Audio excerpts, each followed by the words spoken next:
Friends, அனைவருக்கும் இனிய happy new year, ஆங்கில தின இனிய புத்தாண்டு நல்வாழ்த்துக்கள்.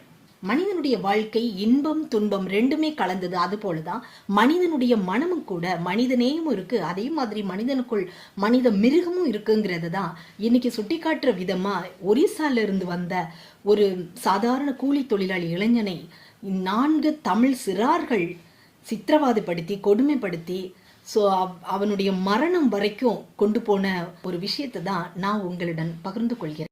இவங்களை சிறார்கள் அப்படின்னு சொல்ற வார்த்தையை நாம தவிர்க்கணும். ஏன்னா இது 4மே தருதல கொல்லிகள் அப்படின்னு சொல்லலாம். ஃப்ரெண்ட்ஸ், இந்த 4 தருதல கொல்லிங்களையும், அதாவது பொதுமக்கள் முன்னிலையில் அவங்க என்னென்ன ஆயுதங்கள் பயன்படுத்தினாங்களோ அதே ஆயுதங்களை வச்சு இவங்களையும் நம்ம அதே மாதிரி அரசாங்கம் வெட்டுனா வலிக்குதா, வேதனை வருதா, ரத்தம் வருதா, உடம்பு துடிக்குதா, உயிர் துடிக்குதா, உயிர் பயம் வருதா, மரண பயம் இருக்குதா, இந்த மாதிரி விஷயங்களை இவங்களுக்கு பாடத்தை புகட்டணும்.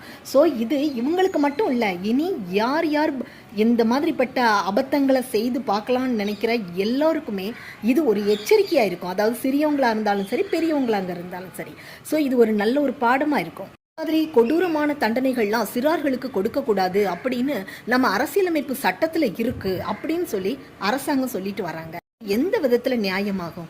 அதாவது நம்ம காலத்துக்கு ஏற்ப மாறணும். அன்னைக்கு இருந்த அரசியலமைப்பு சட்டத்தை எழுதினாங்கன்னா அன்னைக்கு சிறார்களா இருந்தாங்க, பெரியவங்க பெரியவங்களா இருந்தாங்க. ஆனா இன்னைக்கு அப்படி இல்லையே, காலம் மாறிக்கிட்டு இருக்கு. ஸோ சிறார்கள் ரொம்ப கொடூரமாக போயிட்டு இருக்காங்க. அதனால கண்டிப்பாக இந்த அரசியலமைப்பு சட்டத்தை தண்டனைகளை மாற்றி தான் ஆகணும். இல்லைன்னா நாளைக்கு யாருக்குமே பாதுகாப்பு இருக்காது. ஒரே ஒரு வேண்டுகோள் தான், அதாவது ஆளுங்கட்சி தலைவராக இருந்தாலும் சரி, எதிர்கட்சி தலைவர்களாக இருந்தாலும் சரி, புதிதாக ஆட்சி அமைக்கணும்னு சொல்லி போராடி கொண்டிருக்கக்கூடிய தலைவர்களாக இருந்தாலும் சரி, ஸோ எல்லோருமே இந்த விஷயத்தை கண்டிக்கிறீங்க. ஆனால் அதே சமயம் தண்டிக்கிறதுக்கு பயப்படுறீங்க.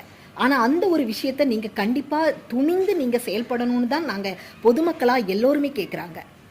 இன்னைக்கு எல்லோருக்குமே பாதுகாப்பு இல்லாத ஒரு தன்மையை உணர்றோம். அரசியல் தலைவர்களாக இருக்கக்கூடிய உங்களுக்கே நாளைக்கு இந்த மாதிரிப்பட்ட சிறார்களால் நிச்சயமாக பாதிப்பு வர்றதுக்கு வாய்ப்பு உண்டு.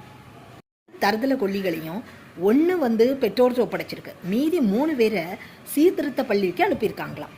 நல்லா திருந்திட மாட்டாங்க. ஒரு வடமாநில இளைஞனுக்கு இங்கு தமிழ்நாட்டில் இருக்கக்கூடிய எத்தனையோ இதயங்கள் உண்மையாகவே வேதனைப்பட்டாங்க. உண்மையாகவே இதயபூர்வமாக அவங்களுடைய எதிர்ப்பை, இந்த தமிழ் சிறார்கள் செய்த அந்த கொடூரத்தை எதிர்த்து போராடுறாங்க. அப்படிங்கிறதெல்லாம் நினைக்கும் போது நிச்சயமாக நாம் அந்த இடத்துல கொஞ்சம் மனிதநேயமும் இருக்குங்கிறத உணர வேண்டியிருக்கு. ஃப்ரெண்ட்ஸ், உலகமெங்கும் மனிதநேயமும் சகோதரத்துவம் என்கிற அன்பின் தீப ஒளி என்றும் ஒளி வீசட்டும் இந்த புத்தாண்டு நன்னாளில்.